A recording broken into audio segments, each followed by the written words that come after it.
And actually, I can show you some of the soldering work I've done. This is one of the tools I've used, but here's some of the soldering work I've done. Um,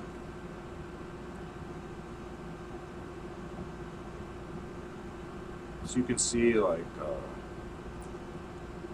this is a little MOSFET on top of a big MOSFET. Here's a little 100 ohm gate resistor. Here's a 10K ohm gate to source resistor. Here's a SMD. This is a SMD MOSFET with the SMD MOSFET on top of it. SMD little resistors. I think that's 0803 or something. 0805.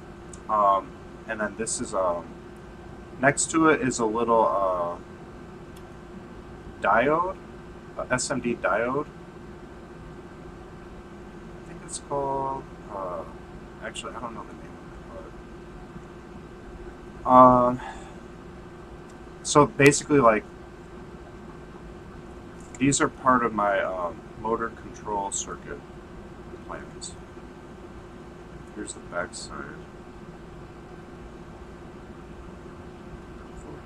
There we go. So that's like the back side of one of the resistors. That's the drain line. Just a fatter metal nickel strip because that's going to go to the motor itself. And we're going to be talking more about this. I have some plans to possibly have some flat flex, Kapton tape based JLC PCB, tiny little circuit boards like this tiny made for this, so that, and I might even have them do the component assembly, so that like the MOSFET, the two resistors, and then the line that will run to the diode, and then maybe another line that has a SMD LED and a SMD resistor for the LED, so that this lights up every time this gets actuated or signal sent to it for debugging purposes.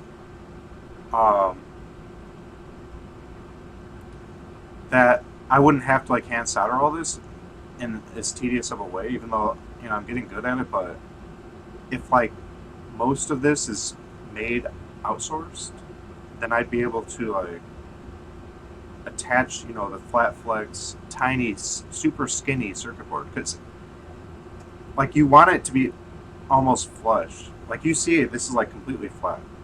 Um, it's like completely flat, and so the whole this is for electronic speed controller. Although I guess it's called like FOC controller, field oriented control for BLDC motors, brushless DC motors.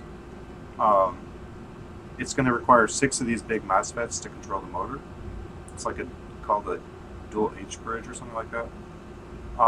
But anyways, the point is like you'll have the motor, and then you'll have. Well, I don't need to show you with my hands. I can show you the picture. Okay.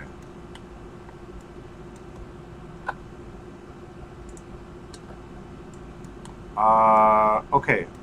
You see this motor right here? This is called a 2430 BLDC motor. It's a quadcopter motor. You see that this this rectangle this rectangular extrusion and this rectangular extrusion. Th- these two will each have 3 of those MOSFETs on it. 3 and 3. And I can show you guys what the MOSFETs look like um, in 3D software. This is what they look like. 3 and 3 with the diode next to it. And so you'd be able to put 3 and 3. So we split up the electronic speed controller, or the FOC speed controller, because it's not. People call it FOC because it's field oriented control. It's not like just spinning randomly. Like it's going to give you stepper motor like precision. You can control each phase programmatically, one phase at a time, to move the motor like a stepper, like one little turn at a time. And then it'll have feedback that verifies it turned. And if it didn't turn, it would just keep going until it does turn. that means it's facing some resistance or whatever, like a robot bumped into something or whatever. So it would have like collision detection that way. But you could control this with very granular, fine control. You could even have it turn like 1 revolution per 10 minutes. You could make it super, super slow turning or super fast turning. And so that's the advantage of it. And it knows how much it turned based on back EMF, which means there's an electromagnetic field that can be read through a voltage divider by the microcontroller actuating the motor. And that way you can tell how much turning has occurred between phases of the field-oriented control cycle of gradually slowly turning the motor. So anyways, this is like a side saddle. Like on a horse, if you picture this motor as being like a horse, you would put your package on both sides of the horse. Like if you're a cowboy, you'd have some stuff in a bag that hangs on the left side and some stuff in the bag that hangs on the right, and then a strap that crosses that connects the two. It's kind of like that on a horse. And this is, instead of having like a huge rectangular board that's bigger than the whole motor, that's like, where am I going to fit that in the robot? You know, like I'm trying to make everything sleek. So like this is fitting, this part of it is fitting in the crotch between the motor and the forearm bone. It's like deep inside the crotch. It's not blocking anything. It's barely taking up any room at all. And then I have a little bit of space here between the skin and the motor. You can see there's some space here between, this is like the outside of the robot's skin. You can see there's a little bit of room, so that's why I put that here.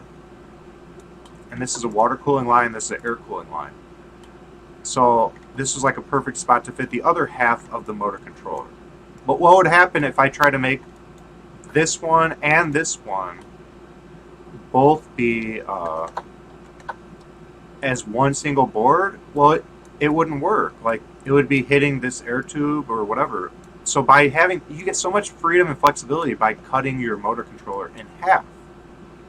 And then you could just run the wiring like along the face or along the rear side to get it access to the wires that come out the back of this motor, which are around right there, to attach it all in, and then also attach it to the input main battery lines that run through the arm. And then you'll have your signal wires coming from the microcontroller, which will probably be located like right around here. We'll have the microcontroller. And that microcontroller is going to be super tiny, custom microcontroller setup where it's basically just the size of a chip.